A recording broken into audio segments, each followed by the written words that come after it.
గాజువాకలో ఉక్కు కార్మికుల మహాధర్నా. ఉక్కులో కాంట్రాక్ట్ కార్మికుల అక్రమ తొలగింపులు ఆపకపోతే నిరవధిక్కే సమ్మె తప్పదని అఖిలపక్ష కాంట్రాక్ట్ కార్మిక సంఘాల నాయకులు ఉక్కు యాజమాన్యాన్ని హెచ్చరించారు. ఈరోజు విశాఖపట్నం స్టీల్ ప్లాంట్ యాజమాన్యం కేంద్ర ప్రభుత్వం అలాగే రాష్ట్రంలో ఉన్నటువంటి కూటమి ప్రభుత్వం చేసినటువంటి కుట్రకు వ్యతిరేకంగా మొత్తం స్టీల్ ప్లాంట్లో ఉన్నటువంటి కాంట్రాక్ట్ కార్మికుల్ని క్వార్టర్కి 1600 మందిని తీసేయాలని చెప్పి ఆ విధంగా సంవత్సరానికి 5400 మందిని తీసేసేదానికి కుట్రలకు వ్యతిరేకంగా ఈ మహాధర్నా అనేది జరుగుతూ ఉంది.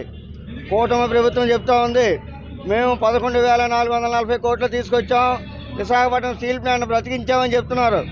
ఏ విధంగా బ్రతికించారని నేను అడుగుతూ ఉన్నాను. మొన్న అసెంబ్లీలో కూటమి ప్రభుత్వం విషయం చెప్పింది ఏంటంటే 4 లక్షల ఉద్యోగాలు ఇచ్చామని చెప్పి. 4 లక్షల ఉద్యోగాలు ఎక్కడిచ్చారు? ఈరోజు ఉన్న ఉద్యోగాలు తీసేస్తూ ఉన్నారు. ఈరోజు వీఆర్ఎస్ పేరున 1200 మందిని పంపడానికి ఏర్పాట్లు చేస్తూ ఉన్నారు. 5400 మందిని ఇక్కడ ఉద్యోగాలు కాంట్రాక్ట్ కార్మికులు ఉద్యోగాలు తీసేస్తూ ఉన్నారు. మళ్ళీ భవిష్యత్తులో రెండో వీఆర్ఎస్ పెడతా ఉన్నారు. అంటే మీ ఉద్దేశం ఏంటి? ఈ విధంగా రోజు రోజుకి కూడా ఉద్యోగాలు తగ్గించి ఏదైతే మీ బిగ్ బాస్ చెప్పాడో, మోడీ గారు చెప్పారు, ఆ మోడీ గారి యొక్క విధానాలని మీరు ఈ రాష్ట్రంలో అమలు చేసి ఈ ప్రజలను భయభ్రాంతులు చేసి ప్రజలకు ఉపాధి లేకుండా చేసి అడుగు అన్నమో రామచంద్రాన్ని చేయాలని చెప్పి ఈ కూటమి ప్రభుత్వం చూస్తుందా అని చెప్పి నేను ప్రశ్నించదలుచుకున్నాను. ఎందుకంటే ఈరోజు బీజేపీ ప్రభుత్వం వచ్చిన దగ్గర నుండి కూడా రోజు రోజుకి నిరుద్యోగం పెరుగుతూ ఉంది, ధరలు పెరుగుతూ ఉన్నాయి. అలాగే ఉద్యోగాలు లేకుండా అన్నమో రామచంద్రాన్ని పరిస్థితి ఉంది. ఈ దేశంలో ఉద్యోగాలు లేక విదేశాలకు ఉద్యోగాలకు వెళ్తే వాళ్ళందరినీ కూడా ఇంటికి బేడీలేసి పంపించినటువంటి చరిత్రని సృష్టించింది ఈ బీజేపీ ప్రభుత్వం. దానికి ఒత్తాస పడుతుంది ఈ యొక్క కూటమి ప్రభుత్వం అని చెప్పి నేను చెప్పదలుచుకున్నాను. ఈరోజు ఈ ప్రభుత్వం కళ్ళు తెరవాలి. ఎందువల్లంటే రోజు రోజుకి ఉద్యోగాలు పోతూ ఉంటే, ఉన్న ఉద్యోగాలు తీసేస్తూ ఉంటే నువ్వు కొత్త ఉద్యోగాలు ఏ విధంగా తీసుకొస్తావని చెప్పి కూటమి ప్రభుత్వాన్ని నేను ప్రశ్నిస్తూ ఉన్నాను. ఎందుకంటే మనది సెంట్రల్ గవర్నమెంట్ కదా, మాకే సంబంధం అని అడగొచ్చు. కానీ విశాఖ ప్రజలకి అలాగే మన ఆంధ్ర రాష్ట్ర ప్రజలకి తెలియపరిచింది ఏమనగా, ఈరోజు స్టీల్ ప్లాంట్లో పనిచేస్తున్న అటు కాంట్రాక్ట్ కార్మికులు కానీ ఇటు పర్మనెంట్ ఎంప్లాయీస్ కానీ బయటికి పంపించే ప్రయత్నం అనేది ఈరోజు కేంద్ర ప్రభుత్వం చేస్తుంది.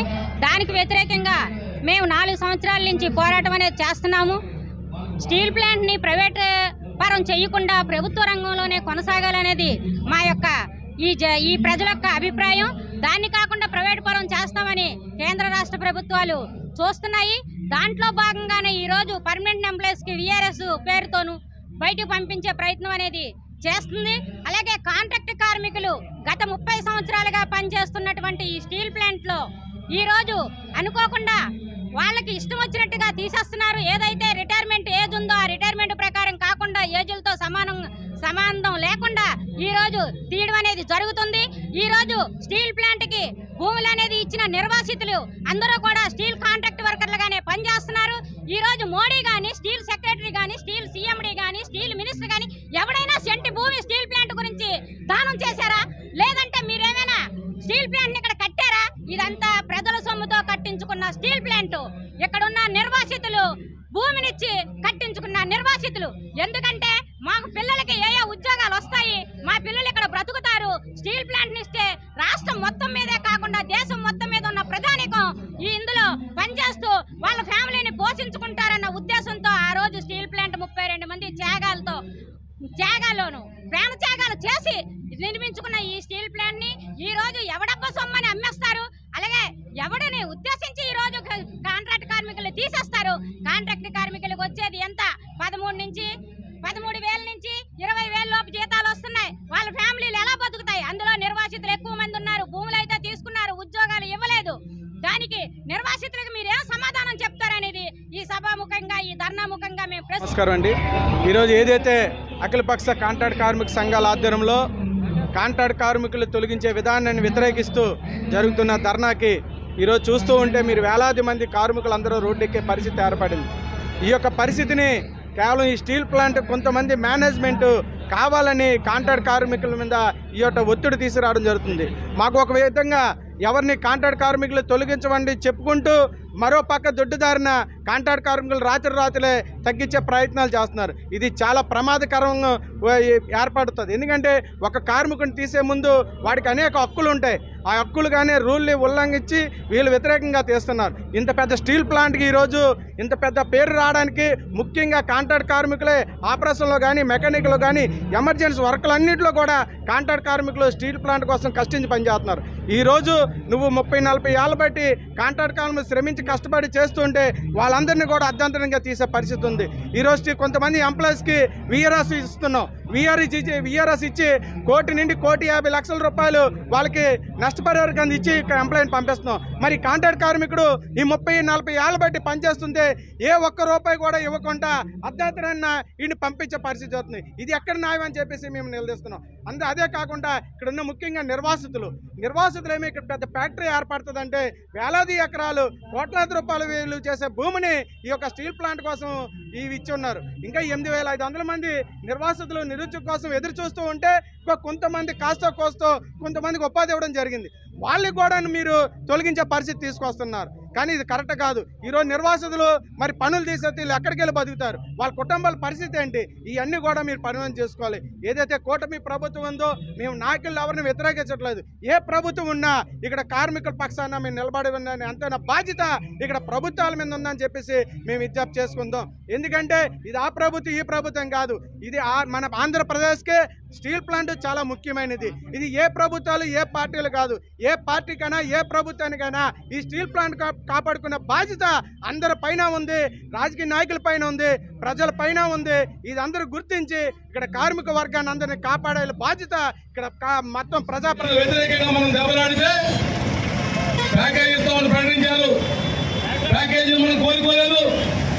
స్టీల్ ప్లాంట్ సొంతకాలు కావాలి, సేల్లో కలపాలి. ఈ రెండు మనం కోరాం. ఇది మానేసి ప్యాకేజీ అన్నారు. 500 కోట్లు ఇచ్చారు, 1150 కోట్లు ఇచ్చారు, 6,723 కోట్లు ఇచ్చారు. ఇవన్నీ కలిపి 8,423 కోట్లు మన అకౌంట్లో వేసి అరగంటలో మళ్ళా ప్రభుత్వ అకౌంట్లో వేసుకున్నారు. అప్పు కింద కట్టుకున్నారు. అంటే వడ్డీ కొట్టి పాత నోటు తీసి కొత్త నోటు రాసినట్టుగా చేశారు. అయితే మనం అడిగేది ఈ 4 ఏళ్ళు మనం కొట్టాల్సింది విశాఖపట్నం స్టీల్ ప్లాంట్ బాగుండాలని చెప్పి, కానీ విశాఖపట్నం స్టీల్ ప్లాంట్ 3 పువ్వులు 6 కాయలుగా వర్తిల్లాలి. కార్మికులకి గీతాలు ఉండాలి, నిర్వాసితులకు కొత్త ఉద్యోగాలు రావాలి, అందరూ క్షేమంగా ఉండాలి, విశాఖపట్నం బాగుండాలని తప్ప 11,450 కోట్ల రూపాయలు వదిలించామని చెబుతూ ఉద్యోగాలు తీసేస్తే బియ్యాలు తీసి బయటికి పంపించేస్తే కొత్త ఉద్యోగాలు లేకపోతే ఈ ప్యాకేజ్ ఎవరికి కావాలని చెప్పేసి ఈ ప్రభుత్వం మనం చెబుతా ఉన్నారు. వీళ్ళు కమ్యూనిస్ట్ పార్టీ వాళ్ళు, సిపిఎం వాళ్ళు, సిపిఐ వాళ్ళు ఓటమి ప్రభుత్వాన్ని విమర్శిస్తారని చెప్పేసి దీనిలో కూర్చున్న మనంతా కూడా తెలుగుదేశాన్ని ఓటేసి ఉన్నారు. అదే వైసీపీ ఓటేసి ఉన్నారు. సిటీలో బీజేపీకి జనసేన ఓటేసి అందరూ ఉన్నాం. దీంట్లో కమ్యూనిస్ట్ పార్టీ తప్ప అందరికి ఓట్లు వేసాం. కమ్యూనిస్ట్ పార్టీ గెలవలేదు.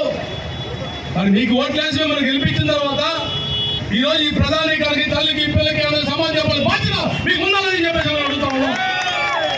రండి చర్చిద్దాం. మీ ప్యాకేజీలను ప్యాకేజీ ఇచ్చిన తర్వాత స్టీల్ ప్లాంట్ ఉద్యోగులు 4 మాసాలు జీతాలు లేవు. మళ్ళీ పాఠశాల కొత్త రోడ్డు ఆటో ఎక్కా. ఒక ఆటో కార్మికుడు అడుగుతా ఉన్నాడు,